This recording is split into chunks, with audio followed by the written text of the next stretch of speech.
Hello everyone. आज हम discuss करेंगे डीएलएम्बर्ट्स प्रिंसिपल। जैसा कि आपके सिलेबस में मेंशन है, सबसे पहला था कंस्ट्रेंट्स, फिर था जनरलाइज कोऑर्डिनेट और फिर है डीएलएम्बर्ट्स प्रिंसिपल। कंस्ट्रेंट्स हम कंप्लीट कर चुके हैं, उसके बाद हमने जनरलाइज कोऑर्डिनेट भी डिस्कस कर लिया अपने लास्ट वीडियो में, जहाँ पे हमने generalized displacement, generalized velocity, generalized force और जनरलाइज्ड पोटेंशियल के बारे में डिस्कस किया। अब हम डिस्कस करेंगे डीएलएम्बर्ट्स प्रिंसिपल। और डीएलएम्बर्ट्स प्रिंसिपल डिस्कस करने से पहले हम वर्चुअल वर्क डन डिस्कस करेंगे। अब वर्चुअल वर्क डन क्या होता है? अब देखिए, हमने अपने लास्ट वीडियो में जब हम फोर्स के बारे में डिस्कस कर रहे थे, तो हमने एक कंसेप्ट लिया था कि work done is equal to force into displacement, force into displacement. ये कंसेप्ट हम लेके चले थे।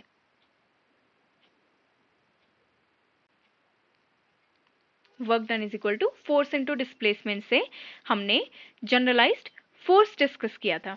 अब देखिए, पहले हम एक एग्जांपल लेके चलते हैं। अब इस एग्जांपल में दो पुली हमारे पास है, this is pulley 1 and this is pulley 2। दोनों ही में क्या है? दो मास अटैच्ड है। यहाँ पे W1 अटैच्ड है और यहाँ पे W2 अटैच्ड है। ठीक, अब इनमें से एक हमारे पास, अब हम एक को ले लेते हैं, W2 is greater than W1। मान लेते हैं कि जो W2 है वो क्या है? ग्रेटर है W1 से, तो हैवी वेट है, इस वजह से ही क्या आएगा? नीचे आएगा। ठीक, तो जैसे ही हम इस सिस्टम को छोड़ते हैं, मतलब W1 और W2 को जैसे ही इंस्टेंटली हम छोड़ेंगे, तो ये क्या आएगा? इक्विलिब्रियम में आएगा। ये सिस्टम हमारा क्या करेगा? इक्विलिब्रियम में आना चाहेगा, मतलब अपनी एग्जैक्ट पोजीशन पे, इक्विलिब्रियम पोजीशन पे क्या करना चाहेगा? स्टेबल पोजीशन पे क्या करना चाहेगा? आना चाहेगा। ठीक है, ये this dynamical system will come instantly in equilibrium. जैसे ही W1 और W2 को हम यहाँ पे छोड़ते हैं पुली से हैंग करके, तो जहाँ पे भी इनकी इक्विलिब्रियम पोजीशन होगी, ये वहाँ पे आना चाहेगा। जैसे कि आपने देखा होगा कि जब आप कुछ तोल रहे होते हैं, तो जैसे ही आप उसको किसी ऑब्जेक्ट को वहाँ पे रखते हैं, तराजू पे रखते हैं, तो वो इंस्टेंटली क्या करता है? इक्विलिब्रियम में आ जाता है। तो जो इंस्टेंट इक्विलिब्रियम में आने में जो वर्क डन हो रहा है, ऐसे वर्क डन को हम क्या बोलते हैं? Virtual work done. मतलब ये जो सिस्टम है इंस्टेंटली एकदम से क्या हो गया? इक्विलिब्रियम में आ गया। तो उस स्टेट से इक्विलिब्रियम स्टेट में आने में जो वर्क डन हुआ, ऐसे वर्क डन को हम क्या बोलते हैं? वर्चुअल वर्क डन बोलते हैं। क्या बोलते हैं? Virtual work done. अब हम देखते हैं इसका डेरिवेशन, देखते हैं इसका डेरिवेशन किस तरीके से है। If Fi is net force on a dynamical system, मान लेते हैं किसी सिस्टम पे Fi फोर्स है। ठीक, तो इसका वर्क डन किसके बराबर हो जाएगा? Work done is force into displacement. ठीक है, वर्क डन क्या होता है? Force into displacement.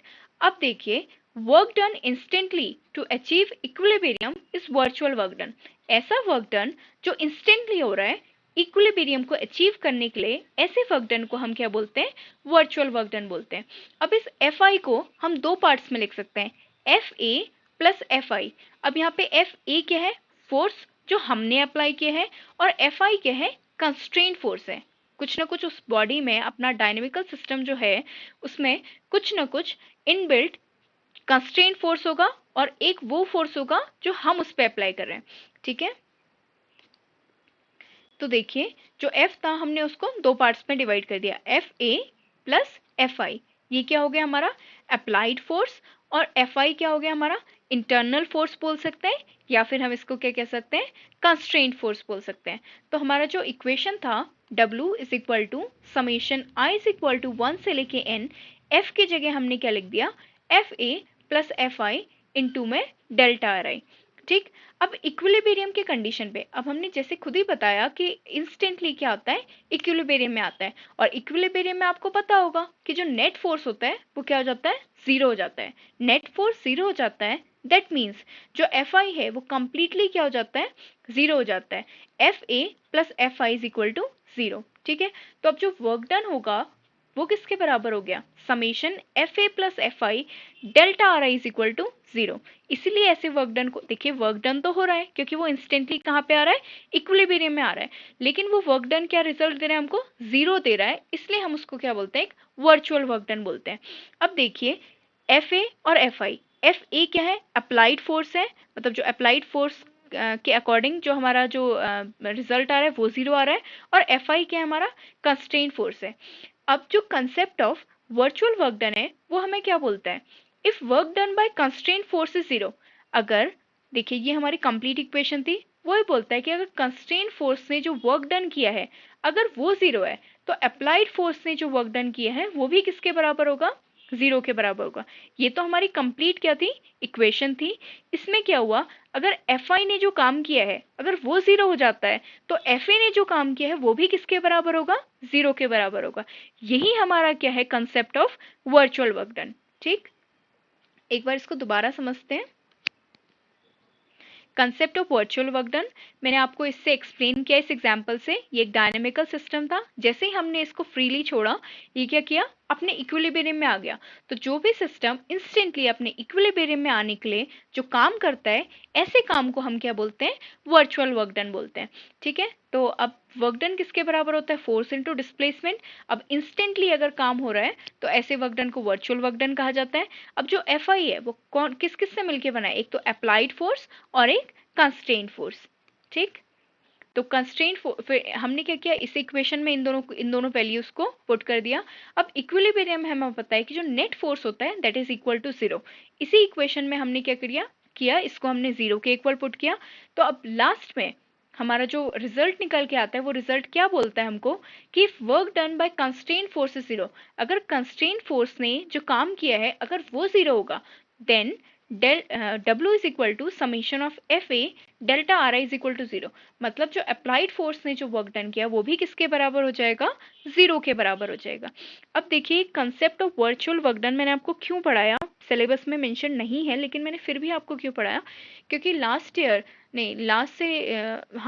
जब मैंने अपना एग्जाम दिया था तो उसमें डीएल एम्बर्ट्स प्रिंसिपल्स किससे प्रूफ करने को कहा गया था, वर्चुअल वर्क से प्रूफ करने को क्या कहा गया था। तो मतलब डीएल एम्बर्ट्स प्रिंसिपल पढ़ने से पहले वर्चुअल वर्क डन पढ़ना बहुत ज़्यादा ज़रूरी है, क्योंकि अब वो क्वेश्चन में डायरेक्टली ये नहीं बोलता है कि आप डीएल एम्बर्ट्स प्रिंसिपल लिखो, वो ये बोलता है कि डीएल एम्बर्ट्स प्रिंसिपल को डिराइव करो on the basis of concept of virtual work done. तो वर्चुअल वर्क डन आपको पढ़ना ज़रूरी है। अब हम देखते हैं कि डीएल एम्बर्ट्स प्रिंसिपल क्या बोलता है। ठीक, it is based on concept of virtual work done. ये किसके कंसेप्ट पे बेस्ड है, वर्चुअल वर्क डन। इसलिए डीएल एम्बर्ट्स प्रिंसिपल पढ़ने से पहले हमने concept of virtual work done study किया। अब देखिए न्यूटन्स लॉ से आपको पता होगा कि फोर्स किसके बराबर होता है, चेंज इन मोमेंटम के बराबर होता है। ये तो आपने अपने 11th क्लास से पढ़ा होगा कि F is directly proportional to dp by dt। मतलब जो फोर्स है is directly proportional to the derivative of rate of change of momentum. p क्या होता है यहाँ पे, हमारा मोमेंटम होता है। तो F I is equal to किसके बराबर है, D P I upon D T के बराबर है। अब इस d अपॉन डी टी को हमने क्या कर दिया, d अपॉन डी टी का मतलब क्या होता है, एक बार डेरिवेटिव, तो हमने ये डॉट लगा दिया, मतलब पी आई का डॉट हो गया। तो F I is equal to P I का डॉट। ठीक है, आपने इसको इस साइड ले आए तो ये क्या हो जाएगा, F I minus P I का डॉट इज इक्वल टू किसके बराबर हो गया, जीरो के बराबर हो गया। अब उसके बाद हमने क्या किया, इसको कॉमन ले लिया, मतलब इसमें से हमने माइनस को हटा दिया, तो मतलब इसमें से कॉमन लेके लिखा, तो इसको हम किस तरीके से लिख सकते हैं, एफ आई प्लस माइनस का पी आई का dot is equal to zero. अब देखिए जो हमने वर्क डन, जो concept of virtual work done पढ़ा था उसमें हमने क्या पढ़ा था, concept of virtual work done में हमने पढ़ा था work done is equal to force into displacement. अब यहाँ पे एफ आई जो है अब हम इसकी वैल्यू पुट करेंगे। ठीक है, डीएल एम्बर्ट्स प्रिंसिपल में ये किसके बराबर आ गया, एफ आई प्लस माइनस का P I is equal to zero. तो डीएल एम्बर्ट्स प्रिंसिपल में हमने क्या किया, इस टर्म को इंक्लूड कर दिया। यह आ जाएगा एफ आई प्लस माइनस का पी आई का डॉट इनटू में delta R I is equal to zero. अब ये जो एफ आई था ये हमने लास्ट में भी कैलकुलेट किया था, किसके बराबर है, अप्लाइड फोर्स और कंस्ट्रेंट फोर्स के, और ये क्या है हमारे पास, मोमेंटम का डेरिवेटिव है। ठीक है, तो कंप्लीट हमारा जो डीएल एम्बर्ट्स प्रिंसिपल है वो ये निकल के आ जाता है। डीएल एम्बर्ट्स प्रिंसिपल क्या आ जाएगा, summation of F A plus F I plus minus का पी आई का डॉट इनटू में किसके बराबर आ जाएगा, generalized displacement is equal to zero. यही हमारा क्या है, डीएल एम्बर्ट्स प्रिंसिपल है। और हमने इसको कहाँ से डिराइव किया, हमने इसको वर्चुअल वर्क डन के कंसेप्ट से क्या किया, डिराइव किया। तो आज के लिए बस इतना ही। आज की वीडियो में हमने सिर्फ क्या पढ़ा, एक तो वर्चुअल वर्क डन पढ़ा और उसके बाद हमने वर्चुअल वर्क डन से डीएलएम्बर्ट्स प्रिंसिपल को किस तरीके से डिराइव किया जाता है वो हमने देखा। तो आज के लिए बस इतना ही। मिलते हैं अपने नेक्स्ट वीडियो में, जहाँ पे हम डिस्कस करेंगे लेग्रेंजियस इक्वेशन ऑफ मोशन। जो लेग्रेंजी की इक्वेशन ऑफ मोशन है उसके बारे में डिस्कस करेंगे। मतलब अभी तक हमारा जो बेसिक्स था हम वो कंप्लीट कर रहे थे, अब हम आएंगे लेग्रेंजी की इक्वेशन ऑफ मोशन में।